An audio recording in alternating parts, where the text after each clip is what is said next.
علی بھی اگلا سوال ہے، یہ آب حیات کس چیز کا نام ہے کہ جسے پینے سے انسان کو موت نہیں آ سکتی؟ سنا ہے کہ آب حیات اس دنیا میں صرف ایک ہی شخص نے پی رکھا ہے اور وہ حضرت خضر علیہ السلام ہے، کیا یہ واقعی درست ہے؟ سب کہانی ہے میرے بھائی، سب کہانی۔ آب حیات کون پی کے ہمیشہ کے لیے زندہ رہ سکتا ہے جی؟ آب حیات نام کی کوئی چیز نہیں ہے۔ کہانیوں میں، سٹوریوں میں، دیو مالائی قصے کہانیوں میں موجود ہے، وہ اسی کی بنیاد پہ وہ حضرت خضر کو ابھی تک زندہ مانے ہوئے ہیں۔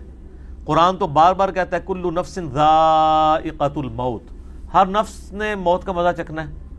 تو جب قرآن کیٹاگوریکلی کہہ رہا ہے کہ موت آ کے ہی رہنی ہے، پھر آب حیات کا کیا کانسیپٹ رہ سکتا ہے؟ سارے جھوٹے دعوے ہیں۔ اللہ تبارک و تعالیٰ نے زندگی موت کے معاملات اپنے ہاتھ میں رکھے ہوئے ہیں، اس کا قطعاً تعلق کسی کے کوئی خوراک کھانے یا پینے کے ساتھ نہیں ہے۔ اس قسم کا تو وسوسہ شیطان نے ہمارے ابا جی کو اور ہماری اماں کو دیا تھا، سیدہ حوا کو اور سیدنا آدم علیہ السلام کو، کہ وہ آپ کو پتہ ہے شیطان نے کیا وسوسہ دیا تھا؟ سورۃ الاعراف میں آتا ہے نا کہ یہ اللہ تعالیٰ نے جو تمہیں اس شجر کے درخت کھانے سے روکا ہے نا، تو کس لیے روکا ہے؟ اس کانٹیکسٹ میں اگر آپ سورۃ الاعراف میں جہاں پہ قصہ آدم اور ابلیس ڈیٹیل کے ساتھ ذکر ہوا ہے سٹارٹ ہی کے اندر، اور وہاں پہ وہ دعا بھی آئی ہے ربنا ظلمنا انفسنا وان لم تغفر لنا وترحمنا لنکونن من الخاسرین آمین۔ تو اس میں اللہ تبارک و تعالیٰ نے یعنی جو ابلیس نے ان کو وسوسہ دلایا ہے نا، وہ یہی تھا فوسوس لہما الشیطان، ان دونوں کو شیطان نے وسوسہ دلایا لیبدی لہما ما وری عنہما من سوآتہما، تاکہ وہ جو جنتی لباس ان کے اوپر تھا وہ ان سے اتروا دے اور ان کی شرمگاہیں ان پر کھول دے۔ ظاہر ہے وہ جنتی لباس تو پھر چلا گیا نا اس لغزش کی وجہ سے۔ وقال ما نہاکما ربکما عن ہذہ الشجرہ، اور شیطان نے کہا کہ تم دونوں کو تمہارے رب نے اس درخت کے پھل کھانے سے اس لیے روکا ہے الا ان تکون ملکین، کہ کہیں تم فرشتے نہ بن جاؤ، او تکون من الخالدین، اور کہیں ایسا نہ ہو کہ تم ہمیشہ کے لیے زندہ رہو۔ تو یہ آب حیات کی لالچ تو شیطان نے لگائی تھی حضرت آدم علیہ السلام کو کہ جی یہ ایسی چیز ہے کہ آپ پی لیں گے تو آپ ہمیشہ زندہ رہیں گے۔ تو حضرت آدم کے ساتھ جو ہوا اس کے بعد پھر اللہ تعالیٰ نے معاف کیا، وہ آپ کے سامنے ہے۔ راہ حضرت خضر والا یہ تو ہے ہی ساری کہانی بازی ہے۔ قصہ موسیٰ اور خضر یوٹیوب پہ جا کے میرا کلپ دیکھیں، میں نے پوری ڈاکٹرین ان کی ختم کی ہے، پوری تصوف انہوں نے حضرت موسیٰ اور خضر کے واقعے کے اوپر کھڑی کی تھی سورۃ الکہف کے حوالے سے۔ اس میں حضرت خضر کے حوالے سے جتنے ان کے کلیمز ہیں کہ وہ خضر زندہ ہے، لوگوں کو ملتا ہے، قرب قیامت میں دجال کے سامنے جو مرد مومن آئے گا وہ خضر ہوگا، یہ ساری کی ساری کہانیاں میں نے کھول کے بیان کر دی ہیں، اور ایک جملے سے ان کی پوری ڈاکٹرین الٹ کے رکھ دی ہے کہ سورہ آل عمران میں اللہ تعالیٰ نے تمام نبیوں سے عہد کا ذکر کیا ہے کہ جب میں تمہیں نبوت دوں اور رسالت دوں اور تمہاری موجودگی میں کوئی اور پیغمبر آ جائے، تعویل عام میں تو سب کے لیے تھا، تعویل خاص میں نبی الاسلام کے بارے میں، تو تم نے ضرور بھی ضرور اس پیغمبر پہ ایمان لانا ہے اور ان کی دین میں مدد کرنی ہے، اور اس پہ ایک دوسرے پہ گواہ ہو جاؤ، اور میرا بھاری ذمہ اس پہ تم اٹھاتے ہو، اور اس کے بعد اگر تم نے نافرمانی کی تو تم فاسقین میں شمار ہو جاؤ گے۔ تو اگر حضرت خضر علیہ السلام حضور کے زمانے میں زندہ تھے نعوذ باللہ، اور وہ پیغمبر ہیں، چونکہ غیر پیغمبر ایک پیغمبر کا استاد نہیں ہو سکتا، حضرت موسیٰ کے وہ استاد ہیں قرآن کی روح سے، بخاری مسلم میں ان کا نام بھی ہے، اصل لفظ ہے خاضر، یہ جہاں سے گزرتے تھے صحیح بخاری میں آتا ہے سبزہ اگ جاتا تھا، یہ گنبد خضرا بھی لفظ استعمال کرتے ہیں نا سبزے کے لیے، اس لیے ان کو خضر کہا جاتا ہے۔ جو کہتے ہیں پانیوں پہ حکومت ہے، وہ بھی میں نے واقعہ سنایا تھا، میرے پانی تے بھی حکومت کی کوشش کی سی تو میں دسیا سی جناب وسی کنج کیتا، سب کہانیاں۔ اچھا، تو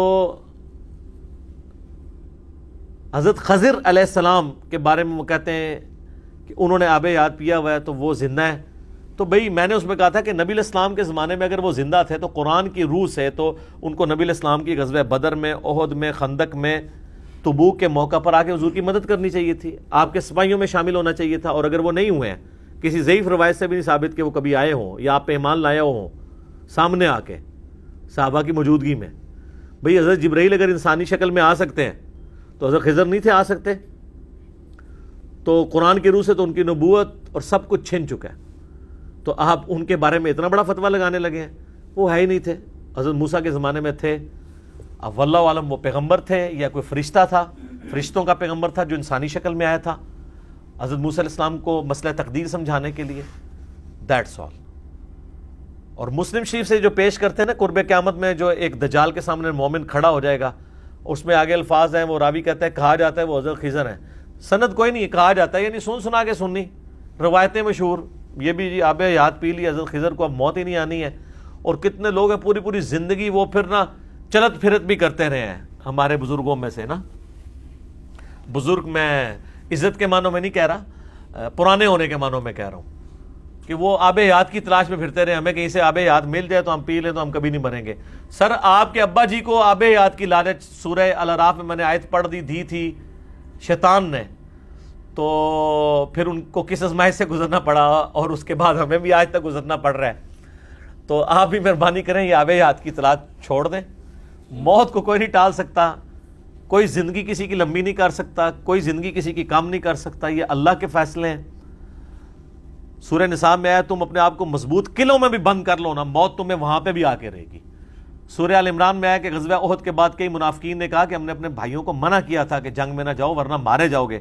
اللہ تعالیٰ فرماتا ہے کہ اگر ان کی موت لکھی ہوتی تو یہ خود بخود اپنی مقتل گاہوں کی طرف کھینچے چلے آتے. ان کی موت نہیں تھی نا, تو اس لیے یہ آئے نہیں. ورنہ تو اللہ تبارک و تعالیٰ جس کو موت دینی ہے وہ اس کی موت کوئی روک نہیں سکتا, اور جس کو اللہ تعالیٰ نے بڑی بڑی آزمائشوں سے گزار کے بھی زندہ رکھنا ہے اس کو کوئی موت نہیں دے سکتا. حضرت خالد بن ولید 100 سے زیادہ جنگوں میں شریک ہوئے ہیں, اور وہ سر چھوٹی موٹی جنگیں نہیں ہیں, دنیا کی سپر پاورز کے خلاف, رومنز اور پرشینز کے خلاف 100 بیٹل فیلڈز میں. اور وہ فرمایا کرتے تھے میرے جسم میں چھوٹا سا حصہ بھی ایسا نہیں کہ جس کے اوپر کسی برچھی یا نیزے یا تلوار کے زخم کا نشان نہ ہو, پورا جسم بھرا ہوا ہے. لیکن میں بھی آج ایک بوڑھے اونٹ کی طرح بستر مرگ پہ مر رہا ہوں. اگر جنگ میں جانے سے موت آتی ہوتی تو میرے سب سے زیادہ چانس تھے مرنے کے. اور وہ جرنیل بھی ایسے نہیں تھے جو پیچھے بیٹھے ہوتے تھے, نہیں, وہ آگے جا کے لڑا کرتے تھے. تو کہتے ہیں اگر مجھے موت نہیں نہ آئی, میں نے موت کو خود تلاش کی ہے جنگوں میں, شہادت کی موت, لیکن آج میں ایک بوڑھے اونٹ کی طرح بستر مرگ پہ مر رہا ہوں. اور یہ ان کے عربی کے اشعار آج بھی ان کی قبر کے اوپر وہ جو احاطہ بنا ہے نا اس دیوار پہ یہ اشعار ان کے لکھے ہوئے ہیں جو انہوں نے اشعار کہے تھے. میرا خیال ہے یہ قیامت تک کے لیے نشان عبرت ہے یہ چیز لوگوں کے لیے کہ زندگی موت کس کے ہاتھ میں ہے, اللہ کے ہاتھ میں. آب حیات سے کچھ نہیں ہو سکتا, یہ ذہن میں رکھیں. اور حضرت خضر نے کوئی آب حیات نہیں پیا ہوا. یہ سب کی سب سٹوریاں ہیں, کہانیاں ہیں, دیو مالائی قصے کہانیاں ہیں جس کو آپ جو ہے وہ سنیں اور محظوظ ہوں. آپ دیکھیں پرانی آپ کو سٹوریاں ملیں گی, جی وہ فلاں ایک بندہ تھا, ایک ایسا حکیم تھا, اس کے پاس تانبے کو سونے بنانے کا فارمولہ تھا. آج ذرا ہمارے نوجوان بچوں کے سامنے یہ بات رکھیں, یقین کریں آپ کے بزرگوں کے اوپر ٹھٹا مذاق کریں گے کہ یار تانبا تو سونا بن ہی نہیں سکتا, اس کا ایک اپنا اٹامک نمبر ہے, اس کا اپنا اٹامک ویٹ ہے, ان دونوں کا آپس میں کوئی لینا دینا ہی نہیں ہے. ٹھیک ہے نا, یعنی یہ کیمیکلی یہ پاسبل ہی نہیں ہے کہ تانبے میں کوئی جڑی موٹی بنائے تو وہ سونا بن جائے. ٹھیک ہے, یہ اللہ نے سونا ایک یونیک دھات رکھی ہے. کوئی دھات ہوتی ہے جو ایک سے دوسری میں کنورٹ ہو جائے اس کو توڑنے سے, وہ بھی بڑے مشکل, وہ بھی ہمارے بزرگوں کو طریقے نہیں آتے, وہ بھی آئنسٹائن نے ہی آگے بتایا کہ فیشن ہوتی ہے. ٹھیک ہے نا, اور E=mc².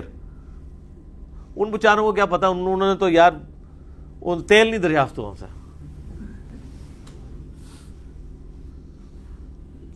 ویسے آپ کو کہتے ہیں تھلے نگاہ ماری 7 زمینہ کراس, تیل بھی کراس,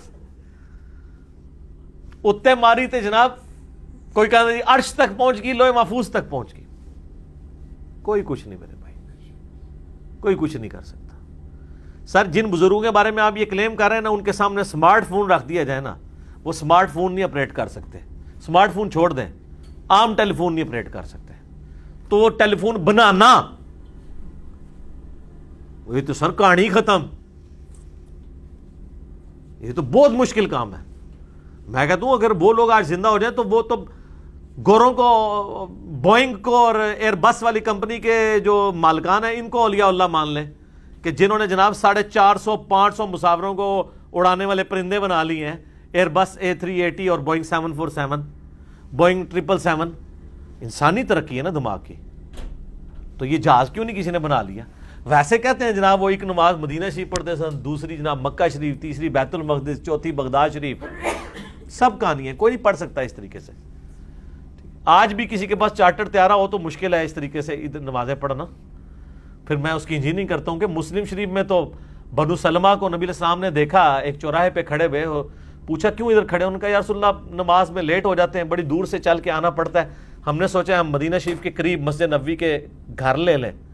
تو نبی علیہ السلام فرمایا کہ جتنے قدم تم چل کے آتے ہو تمہیں ہر قدم پہ ثواب ملتا ہے. تو انہوں نے مدینہ شریف شفٹ ہونے کا ارادہ ترک کر کے واپس اپنے گاؤں میں چلے گئے کہ ہم اتنے قدم چل کے آئیں گے.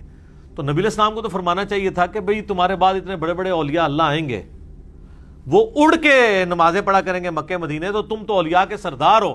بلکہ اس سے اگلی کہانی جو انہوں نے بنائی ہوئی ہے کہ جی ایک ادنا صحابی کے گھوڑے کے سم سے جو خاک اڑ کے اس کے ناک میں بیٹھتی ہے اس تک بھی کوئی وہ غوث کتب ولی نہیں پہنچ سکتا. ماشاءاللہ, پھر تو صحابہ کے گھوڑوں کو بھی اڑنا چاہیے. اگر غوث کتب ولی اڑ رہے ہیں تو ان کے تو گھوڑے بھی اڑنے چاہیے, تو بیچارے خود اڑنے سے رہ گئے. سب کہانی ہے, اس طرح پاسبل نہیں ہے. دنیا اللہ نے بقدر ایفرٹ رکھی ہوئی ہے. یہ فزیکل فینومینا کا ورڈ ہے. روحانیت کے ساتھ اسے ریلیٹ کرنا, وہ معجزات والا معاملہ, وہ ایک بالکل ڈیفرنٹ چیز ہے. کرامت کا کانسیپٹ بھی اس طریقے سے نہیں جو یہ پیش کر رہے ہوتے ہیں, کہ کمپیٹنسی نہیں کہ کوئی شخص حاصل کر لے.